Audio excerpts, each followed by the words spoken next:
하나님께서는 우리가 그를 알므로 말미암아 생명과 경건에 이르게 하는 모든 것을 그의 권능으로 우리에게 주셨습니다. 하나님은 우리를 부르셔서 그의 영광과 덕을 누리게 해주신 분이십니다. 그는 이 영광과 덕으로 귀중하고 아주 위대한 약속들을 우리에게 주셨습니다. 그것은 이 약속들로 말미암아 여러분이 세상에서 정욕 때문에 부패하는 사람이 되는 것이 아니라 하나님의 성품에 참여하는 사람이 되게 하시려는 것입니다. 그러므로 여러분은 열성을 다하여 여러분의 믿음에 덕을 더하고 덕에 지식을 더하고 지식에 절제를 더하고 절제에 인내를 더하고 인내에 경건을 더하고 경건에 신도 간의 우애를 더하고 신도 간의 우애에 사랑을 더하도록 하십시오. 여러분 안녕하세요. 오늘은 속회공과 35가의 말씀 우리 함께 나누도록 하겠습니다. 여러분 예수님 왜 믿으시나요? 무엇을 위해 예수님을 믿으시나요? 여러 가지로 답할 수 있겠지만 가장 많은 답변이 예수님을 믿어 천국 가려고 구원받으려고 예수님을 믿는다 이렇게 답하실 수 있을 것입니다. 그럼 여러분 예수님 믿잖아요. 그럼 여러분 이제 천국 가게 되잖아요. 여러분 구원은 취소 안 되거든요. 그럼 여러분 이미 천국 갈 건데 그럼 그 다음엔 뭐가 있을까요? 여러분 우리가 예수님 믿은 이후에도 이미 천국 갈 하나님의 백성이 되었음에도 불구하고 그 이후에 우리가 해야 할 일, 신앙의 목표가 있습니다. 그것이 바로 무엇이냐? 예수님을 믿었으면 이제 예수님 믿는 자답게 변화되어야 하는 것입니다. 여러분 지금 우리의 상태가 어떠한 상태냐면요. 우리의 신분은 하나님의 자녀인 거예요. 그런데 수준은 하나님의 자녀의 수준이 아닌 거예요. 수준은 죄인인 거예요. 신분과 수준 차이에 괴리감이 있죠. 여러분 그래서 우리가 예수님을 믿은 다음에 해야 되는 것이 무엇이냐면요.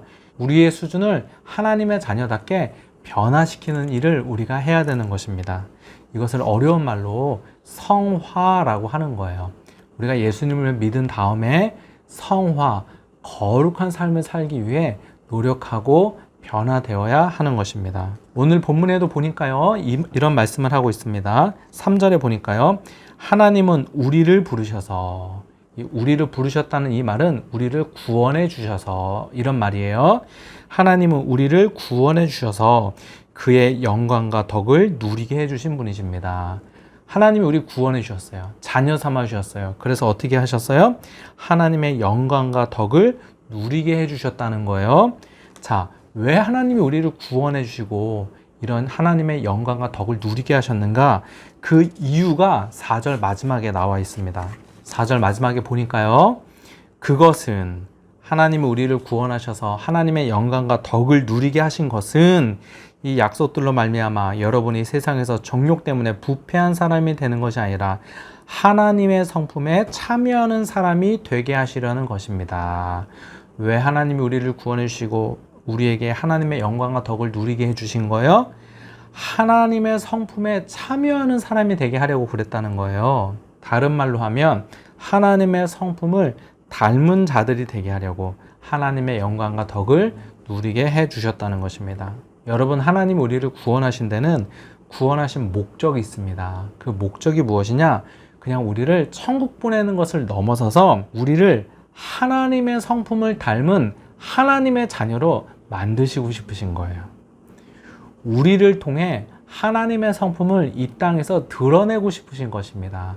이것이 바로 하나님이 우리를 부르시고 구원하신 목적인 것입니다. 그래서 5절 말씀도 보면요. 이런 말씀이 나와요. 5절 그러므로 하나님이 여러분을 통해 하나님의 성품을 드러내기 원하심으로 이런 말이죠. 다시 5절 보겠습니다. 그러므로 여러분은 열성을 다하여 여러분의 믿음에 덕을 더하고 덕에 지식을 더하고 지식에 절제를 더하고 절제에 인내를 더하고 인내에 경건을 더하고 경건에 신도 간의 우애를 더하고 신도 간의 우애에 사랑을 더하도록 하십시오. 여러분 보세요.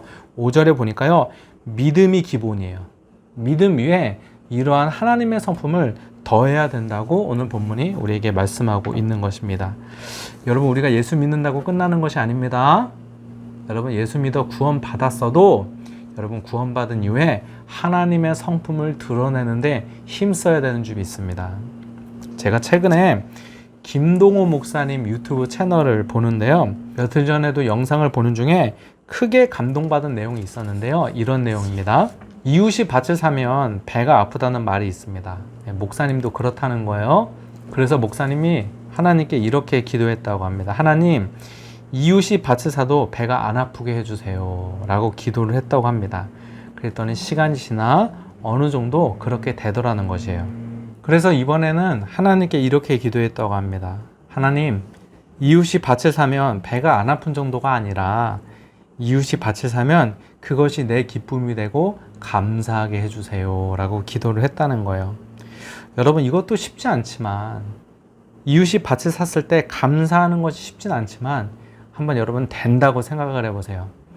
그 다음이 있습니다. 그 다음이 뭔지 아세요? 하나님, 원수가 밭을 사도 기뻐할 수 있게 해주세요가 다음이라는 거예요. 제가 이 말씀을 들으면서 깜짝 놀랐어요. 아, 우리가 어디까지 예수님을 닮아가야 되는구나 이 생각을 했어요.